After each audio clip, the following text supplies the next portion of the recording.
Olá, boa noite, pessoal. Bom dia, boa tarde, boa noite. Não sei a hora em que vocês vão estar assistindo. Boa noite, Edivaldo. Boa noite, Maria. Essa é a nossa conversa extra do mês do filme A Vida dos Outros. Vocês sabem que eu sou o professor Felipe Moraes de Mello, sou professor do campus Natal Zona Norte do IFRN, coordenador do projeto Limite 8,5, esse projeto que tem como intenção falar sobre filme, falar sobre a experiência e as vivências que os filmes têm com a gente. E aí eu decidi chamar duas pessoas muito especiais, que têm uma relação muito particular com o filme do mês, para a gente trocar umas ideias, não é? Então, vou aqui apresentar primeiro Maria. Quem é Maria? Maria de Lourdes Farias se formou em 2019 em Ciências e Tecnologia pela UFRN, com ênfase em tecnologia mecânica. Ela foi professora de alemão do Idioma Sem Fronteiras em 2019. Quando o programa acabou, ela começou a trabalhar como professora de inglês e de alemão em tempo integral. Atualmente, ela é professora do Instituto Ágora, desde 2019, na verdade, até hoje, e começou sua graduação em letras, nossa colega das letras. Ela ama alemão, ama filmes e livros também, e começou recentemente a trabalhar com tradução e legendagem. Aí eu estava pensando uma coisa, Maria, algo que Oi. você não disse, mas que eu acho que deve ser dito, é que você ama ser professora.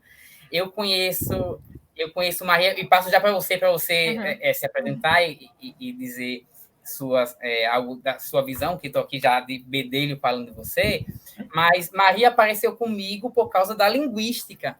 Né? Eu precisei traduzir um artigo de um linguista, Cosério, minha amiga e professora da UFRN, Elzanete, disse: Felipe, Maria é uma excelente professora de alemão. Maria topou traduzir o artigo, e nas conversas, uma das conversas que eu tive com ela, eu fiquei muito impressionado com o amor que ela tem pela docência. Ela disse: Felipe, eu amo ser professora. Ela não colocou, mas eu tinha que acrescentar isso, viu, Maria? E aí, menina, boa noite. Se apresente, se Boa, quiser acrescentar alguma coisa, fique à vontade. boa noite, Felipe. Obrigada pelo convite. Bom, eu não tinha adicionado isso na minha descrição, mas é pura verdade. Quando a gente começou a conversar, na verdade, como você falou, né, a minha primeira experiência como docente foi no Idioma Sem Fronteiras, no lindo ano de 2019. E a partir de então, bom, já era. Eu me apaixonei por ensinar naquele momento ali. Na minha primeira turma, eu já descobri que eu amava ser professora, e justamente era o ano que eu estava me formando em ciência e tecnologia, então eu fiquei um tempo naquela, meu Deus, eu amo ser professora, mas eu me formei em uma coisa completamente diferente, e agora o que eu faço? Mas agora eu estou em letras, porque na verdade eu amo dar aula. Então, sem querer me prolongar muito, você tem toda a razão, faz Legal. parte do meu ser, ensinar faz parte de mim. Maravilha, maravilha, Maria. Já deram para ver que ela Obrigada, é Felipe. ligada no 360, né? Super elétrica também. Maria, eu vou apresentar agora a Edivaldo, viu? Colocar a Edito aqui na tela. Edi, pronto. Boa noite. Boa Vou colocar noite, aqui primeiro Felipe. a autoapresentação e depois eu complemento com a minha visão de Edi. Edivaldo é pessoa, é negro, é gnóstico, é letrado, inconformista, amante das artes, em especial das mil e uma tessituras possíveis de se engendrar com esses pequenos rabiscos, riscos, escritos, grafos que a gente chama de letras. É ativista do movimento social ligado à promoção de saúde e direitos humanos e é um inquieto animal compersivo das esquinas da vida.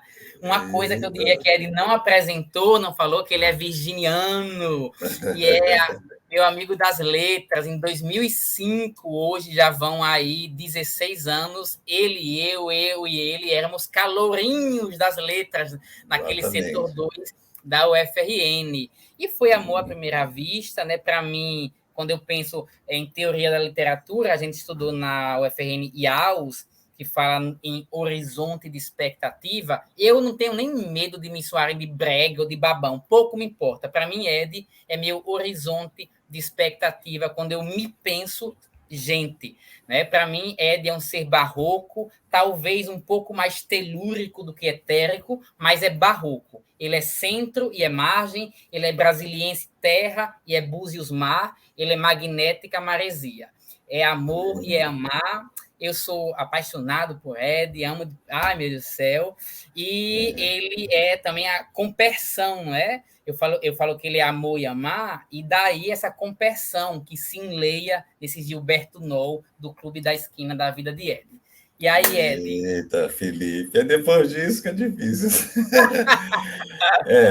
Eu não sou da docência, né? Não é, né? E eu fui para as letras por amor à literatura e mais amor não à literatura especificamente, mas pela linguagem mesmo, né?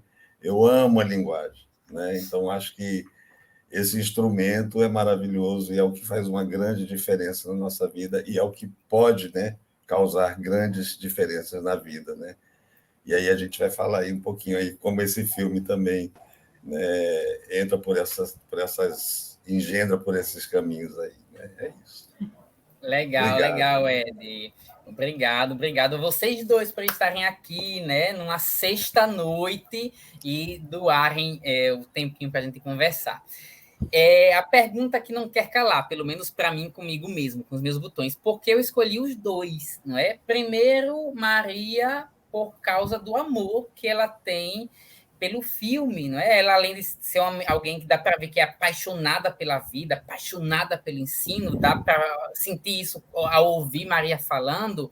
Ela disse, quando eu mencionei o filme, ela disse, Felipe, é o filme da minha vida. Eu disse, pronto, eu vou contratar alguém de alemão para traduzir um artigo de Cosério, e a pessoa, eu solto sem querer ali o filme. Ela disse que é o filme da vida, já convite feito, ela se autoconvidou, eu a convidei. Então, essa é a razão do porquê de eu ter chamado Maria. E no caso de Ed, eu chamei, pode ser que a memória esteja fazendo erosão, como a memória sempre faz, mas na minha cabeça, umas pastinhas secretas que Ed me passava há muitos anos com filmes, tinha uma pasta chamada Filmes Diletos. Eu não sei se eu quis crer que a vida dos outros estava lá e estava em outras, mas na minha cabeça estava lá. Então, eu acho que era um dos filminhos daquela pasta que eu amo, eu quase coloco no altar.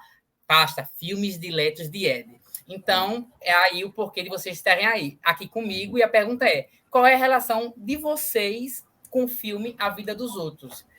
Quem quiser começar. Olá, Maria. Sou eu? Tá bom, então, vamos lá. Então, minha relação com o filme A Vida dos Outros, ela é uma relação longa mas eu vou tentar resumir. Longa e complicada, mas eu vou tentar resumir. Eu vi esse filme, a primeira vez eu tinha 15 anos, em um DVD, eu me lembro muito bem, o final do aparelho de DVD lá da casa da minha mãe, acho que essa tecnologia nem existe mais, mas eu lembro que eu vi no DVD, eu tinha 15 anos e eu chorei tanto vendo esse filme. Meu Deus, eu chorei tanto. Eu até hoje não consigo entender porque eu chorei tanto assistindo esse filme.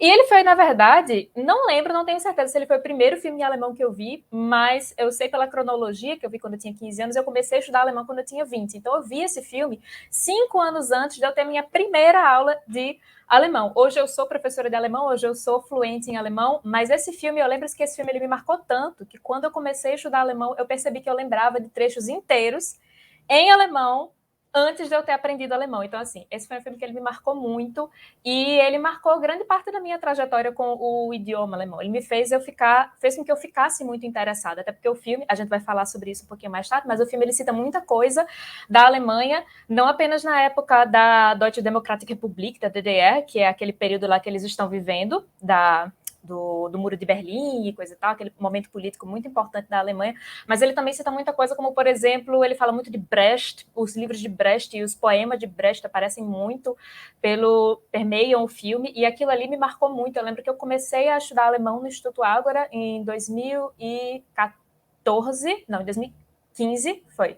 em 2015, e aí eu já queria saber como é que funcionava a língua, porque eu já queria ler alguma coisa de Brecht, eu já queria saber como é que aquela língua funcionava, eu já queria ler alguma coisa em alemão, porque me lembrava muito do que eu tinha visto no filme. Então, esse filme, ele marcou não só a minha vida, porque eu gostei muito do filme, mas ele marcou muito meu aprendizado no alemão, que hoje é uma coisa tão importante que é praticamente minha vida inteira. Então, é por isso que eu falei para Felipe, que esse é o filme da minha vida, porque é verdade, esse é o filme da minha vida.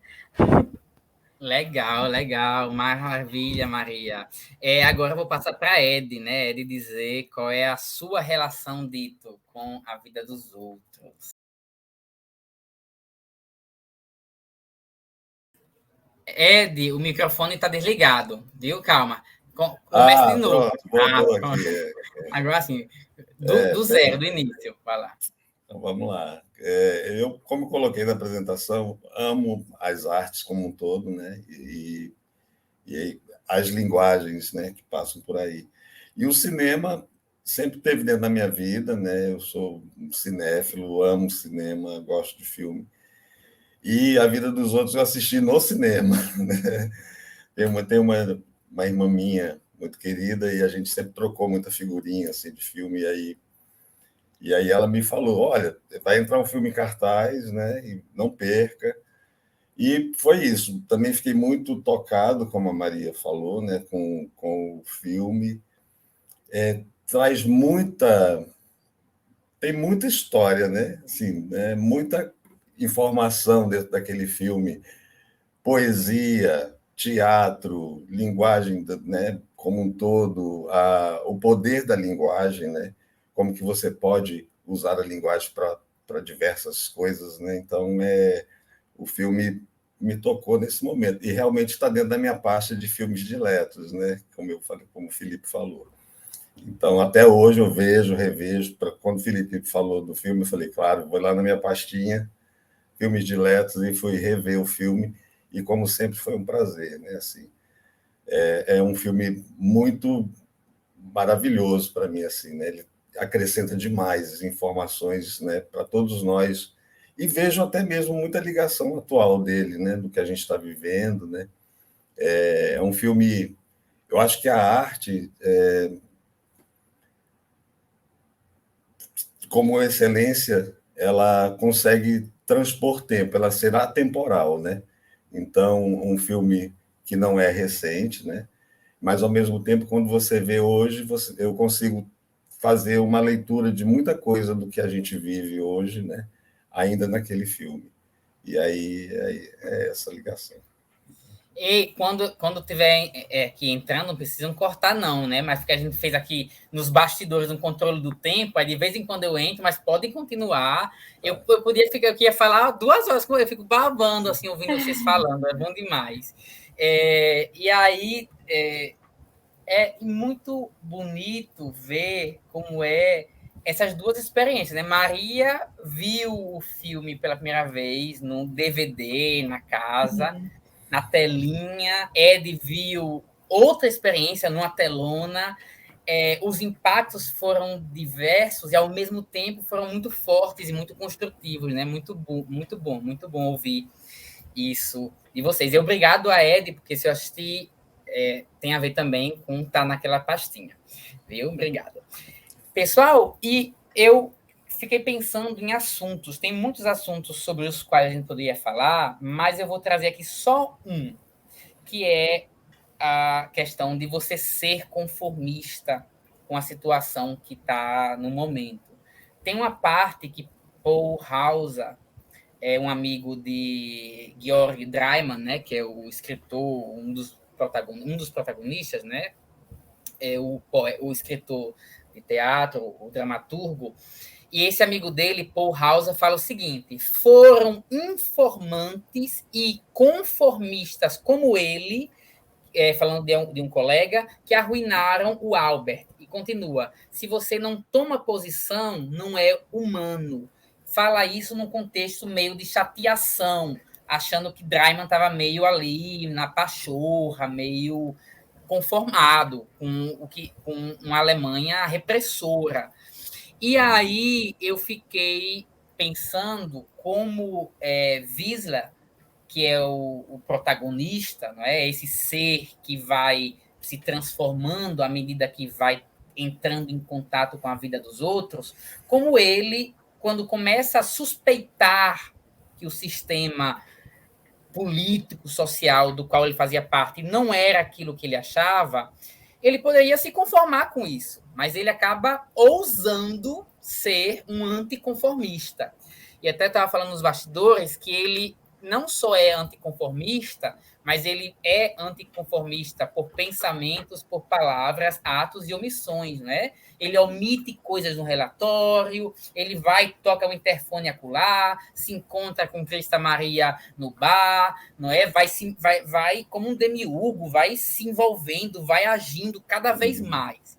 E aí, a minha pergunta para vocês, e essa pauta pode gerar várias discussões, eu não vou ficar mencionando aqui algumas cenas ao longo do filme que, para mim, refletem essa ação de ser anticonformista, e a gente poderia fazer ponte com outras discussões, como a da linguagem, como a do cancelamento, mas eu deixo livre para vocês, Edivaldo e Maria, pensarem, comentarem algo que tem a ver ou com alguma dessas cenas que eu mencionei, ou com alguma das cenas que eu não mencionei, ou com a vida de vocês, ou com a vida dos outros que fazem e testem as nossas vidas. Começa com Ed agora, né? Porque Maria começou o anterior. Pode ser? Pode Claro. ser. Valeu. Entendeu? Na minha descrição, eu coloquei lá, né, um letrado inconformista, né? Aqui no Brasil teve esse movimento, né, que as letras vieram de Portugal, né? Então, assim, e aí teve um movimento daqui que nós tínhamos uma literatura, né? Entendeu? E teve esse movimento dos letrados inconformistas. E eu vejo muito de hoje, assim, né? Quanto que a gente pode... como que ele, né? O Wisla mudou o destino de uma pessoa, né? Com essas omissões, com essas intromissões, não sendo conformistas, né? Hoje a gente está vivendo um período, né, complicado no mundo todo, né? E mais uma vez a gente vê pessoas tentando controlar, né, o sistema, né, um sistema de controle, né, de opiniões, controle de imprensa, e o quanto que a gente pode fazer. As redes sociais hoje, né, o que você está usando suas redes para quê, né? Entendeu? Então, como que a gente está fazendo, né, o nosso dia a dia? Eu acho que o filme vai falar muito disso, assim, né, do quanto que a gente pode, né, por meio de ações e da linguagem, né, quando ele escreve um manifesto, né, e publica lá do outros lados do muro, né, o impacto que isso tem, né, também dentro da sociedade que eles estão vivendo, as peças dele, né, o quanto que está incomodando aquela questão do proletariado, né, desmaiando, enfim, a gente vê que por meio da linguagem, né, e das artes, né, a gente pode fazer alguma diferença, né? Eu acho que o grande barato desse filme, né, é trazer esses aspectos, né, da linguagem, como que pode ser usada, das sutilezas, né, da linguagem e o que ela pode causar, né? Então, enfim, a minha impressão com esse filme assim me impactou muito isso, né? Porque é uma vida, né? Às vezes não é a vida que a gente quer viver, né? Hoje em dia muito essa questão das redes sociais, das pessoas famosas, né? Então a gente vê muita gente, o que se vive nas redes sociais é a vida real, né? Tem um real virtual e tem um real que a gente não vê, né? Então assim, e o que tem sido feito para isso, né? Então esse filme, apesar de né, ser um filme que retrata uma época, né, distante da agora do que a gente vê, eu acho que ele é muito atual assim nos questionamentos do que ele está falando, né? O que a gente está fazendo de controle, né? O que eu estou fazendo, né, para fazer me ouvir falar a minha voz, né? Então esse conformismo, né, de achar que não, né, tá tudo aí, tá tudo certo, é assim mesmo, o sistema é assim, né, eu não posso fazer nada. Mas, ao mesmo tempo, a gente vê que sim, né, a gente tem aí ferramentas hoje mais poderosas, né, ainda tem uma vigilância sim, em cima da gente, né, também, hoje muito mais uma vigilância aberta, né, porque está lá É uma vizinhança por todos os poros, né? Por todos os Pelos poros, códigos, pelo exatamente, site que você entendeu? acessa, né? Isso, e impondo coisas, né? Entendeu? Assim, que de uma certa forma você vai lá comprando, né? Isso, você tem que ter isso, você tem que ser assim, você tem que se comportar assim, você tem que ser parte desse grupo, né? Então, enfim, existe sim uma vigilância aí em cima da gente. E o nosso válvula de escape é a linguagem, né?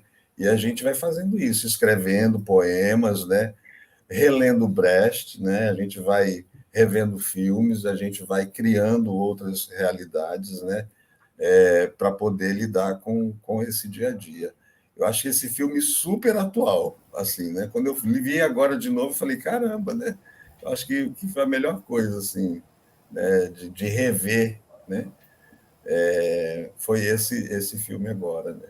Enfim, é isso aí. Legal, legal. Eu coloquei aqui na tela ousar ser anticonformista, porque é mais ou menos a pauta sobre a qual a gente está falando agora, não é? E interessante que Ed frisa muito uma possibilidade para você ser anticonformista, como o uso, o acesso, o consumo da linguagem. Eu me lembro do começo da fala de Maria, quando ela falou como a linguagem é tão forte e é palpável que frases com uma coisa meio surreal, mas frases do alemão estavam na mente dela antes dela saber o que era alemão, antes que aquilo tivesse corpo, mas tinha sensação, tinha presença na pele, não é? Legal. E aí, Maria, agora é você, que é sua pauta, e se quiser, depois de comentar esse momento, se já quiser falar alguma outra visão sua sobre o filme, já pode ir emendando, tá bom? Ok. Pronto. Deixa eu só puxar esse ganchinho aí do que você falou, Felipe, sobre como, enfim, esse filme me marcou muito pela linguagem. Até falar um pouco sobre a minha experiência como professora. Eu, inclusive, sou da opinião de que ninguém aprende com raiva. Eu sou muito da minha opinião profissional, de que as pessoas aprendem com o coração mesmo. Você aprende quando você aprende o idioma quando você entra em contato com aquilo ali e você se sente emocionalmente envolvido com aquele idioma. Eu sou da opinião de que você aprende assim muito melhor. Então vamos lá. Sobre usar ser anticonformista. Eu, na verdade, tenho uma opinião bem impopular acerca disso daí. Eu não falei isso para os meninos nos bastidores, porque eu não estou vendo as carinhas deles agora, mas eu acho que isso vai vir como um choque. Na verdade, eu sou da opinião de que o Wiesler, ele não era conformista de jeito nenhum. Eu tenho essa opinião impopular.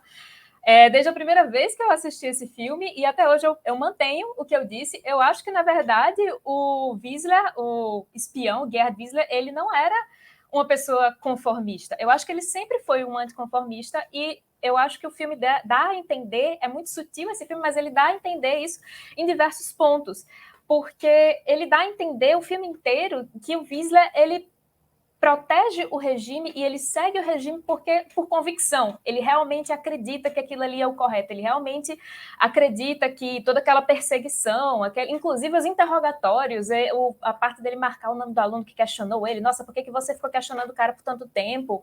E aí ele vai e justifica. Não, esse era uma pessoa extremamente perigosa, que eu precisava daquela informação. Ele dá a entender o filme inteiro que ele está defendendo o regime por convicção. Mas à medida que ele vai entrando em contato com a Krista Maria e com o Georg, e vendo a vida deles, a vida deles dois como um casal, ele vai se envolvendo com aquilo ali, e eu tenho a sensação também de que ele era uma pessoa muito endurecida pelo regime, e à medida que ele vai entrando em contato com o casal, à medida que ele vai observando a vida deles dois, ele vai se amolecendo, por assim dizer, né? Ele vai relembrando vai entrando em contato com as artes, ele vai lendo, ele lê Brecht, e aí ele rouba o exemplar de Brecht do Georg lá no apartamento deles, que ele está espionando. E uma das coisas que eu sempre digo para as pessoas quando elas me perguntam por que esse filme é bom, é que esse filme ele mostra, na minha muito sincera opinião, ele mostra muito bem como é que um estado de constante vigilância e de constante terror psicológico te transforma numa pessoa que você não é, ou pelo menos em uma pessoa que você não era.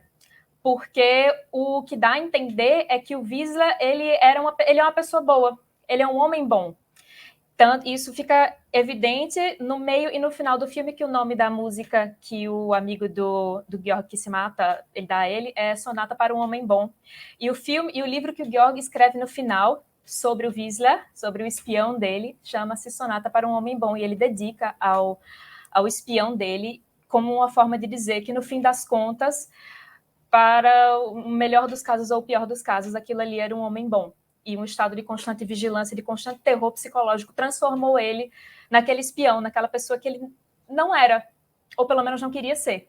Então, eu sou da opinião de que o Wiesler nunca foi um conformista, ele sempre foi um anticonformista, ele só estava acreditando num princípio que depois ele desconstrói, que depois ele começa a ver que aquilo ali não era exatamente o que ele acreditava. Ele antes acreditava muito no regime, e à medida que o tempo vai passando, que ele vai entrando em contato com o casal, que ele vai entrando em contato com os outros artistas, que ele vai escutando as coisas que estão sendo ditas naquele apartamento, ele começa a desconstruir que aquilo ali que ele achava que era, que ele levava como verdade, na verdade, não é exatamente o que ele achou. Então, eu sou da opinião de que o Wiesler sempre foi um anticonformista. Todo mundo daquele filme é anticonformista, especialmente o Wiesler. A minha opinião é essa. Legal, Maria.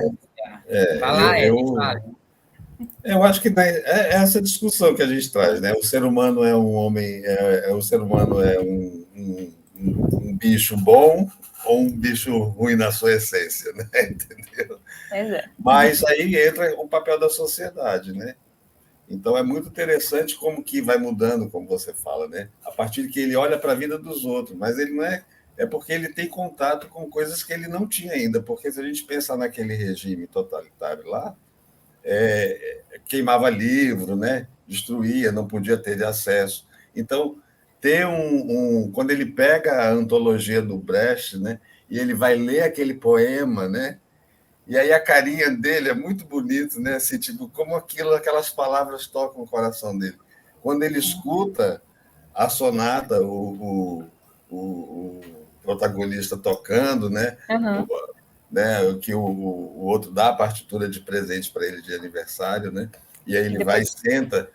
Depois que ele morre, ele vai lá e senta e começa a tocar. Quando ele escuta aquilo, né? Eu estou me arrepiado aqui, né? Porque são essas coisas que vão tocando o coração dele, né? Tipo assim, poxa, né? E ver a violência, né, que a Krishna está sofrendo, né, por lado do sistema. E ela preservando ele, ela tentando preservar, entendeu? E a compreensão dele, que ele vai entendendo assim, que aquelas pessoas estão ali tentando sobreviver, estão falando de arte e não estão fazendo nada de demais, né?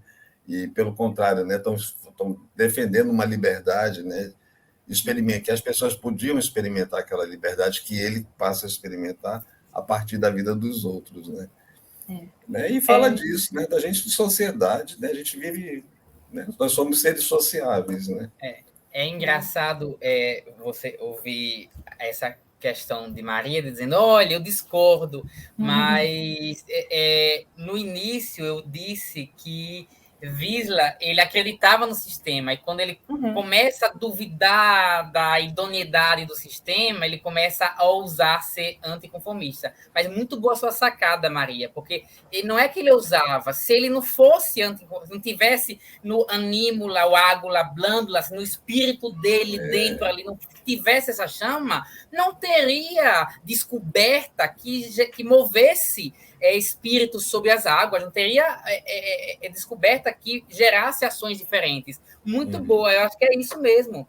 É igual o conformista, me lembrando do final do filme de Bertolucci, de 70, é isso, é um ser meio... É um morno que é vomitado, né? O conformista é esse, que você tá ali. E aí a gente tem uma personagem que passa meio que batido, assim, né? Que é o motorista do ministro, aquele tipo assessor que está sempre do lado dele. Não sei se você está lembrando dessa. E o jeito, né? Na hora que ele está conversando com eu esqueci o nome. Né? O ministro, né? O ministro está conversando com o dramaturgo na festa. Com Draiman, né? Isso, com Draiman. E aí tem esse rapazinho que está do lado, assim, olhando, fica olhando bem para ele, a cara dele direto, assim, tipo, confrontando ele, né? Tipo, ele é o apoio, ele é o conformista, né? E aonde que ele vê o outro abusando da Maria, ele vê as sujeiras todas, ele participa e ele está ali calado, sempre, né? Duro, impertigado, né? Entendeu? Conformado com aquele sistema. Ele, e essa observação que Maria faz é bem interessante, porque ele talvez tenha, não seja o conformista, né, ali que está aceitando aquele regime e está achando que aquilo ali é real, né, que aquilo realmente faz parte dele, né? Diferente do Wisla, né, que vai, né, cambaleando aí exatamente. cambiando, né? E as cenas são muito bonitas, as que vocês mencionam, não é? É o momento em que ele escuta, que ele chora, é o momento em que Draime abraça a Krista e ele cai e se inclina, né? Quase se abraçando também a si próprio, né?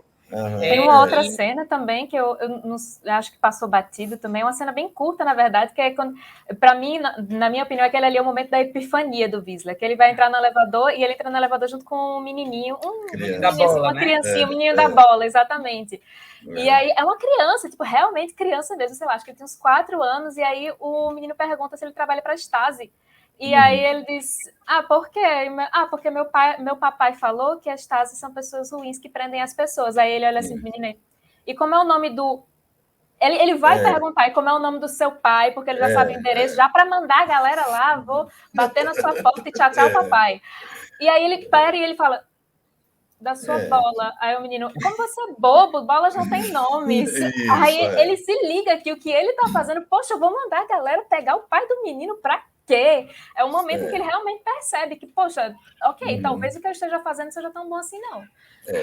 Exatamente. Impossível ouvir Maria relatar essa cena e não pensar em Dom Quixote, né? Porque às vezes você ser bom, você precisa ser taxado de bobo. Nem que bobo, que nome de bola, ou de doido, ou de bestinha. Mas às vezes também faz parte da luta constante de ficar com a lança em riste para tentar ser bom, porque não é fácil. E às vezes essas peixes vão vir e que venham, né? Mas que a gente tente, não é, ser uma pessoa boa. A gente poderia ficar mais meia hora conversando, mas assim, já chegando nas considerações finais, eu vou ler aqui um poeminha de 5 versos latino, porque para mim esse poema tem muito a ver com Ed também, que é o último poema que Adriano Imperador escreveu, não é? Que diz em latim animula, coagula, blandula, hospes, mesques corporis, quae nunc habibis in loca, pallidula, rígida, nec ut soles dabis iocos.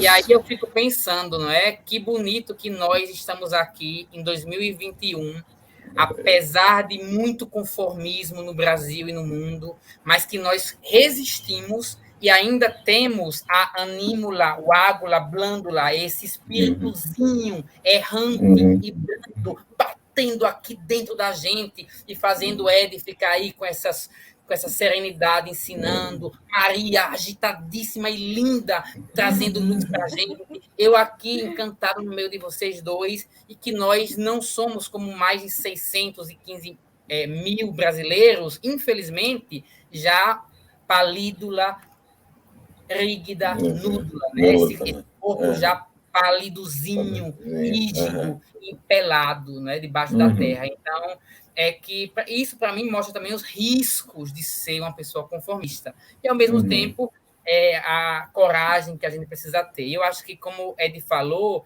talvez seja o mais cômodo dos caminhos. Mas eu acho que é um primeiro caminho a linguagem. Nem tudo pode ficar só na linguagem, mas eu acho que você usar ler Brecht, você usar falar e pensar, já é um primeiro caminho, não é? E não um segundo caminho de ser anticonformista. Então, Maria e Ed, as considerações de vocês finais, e com isso eu já vou agradecendo a vocês mais uma vez, viu? Eu vou deixar para Maria fechar, né?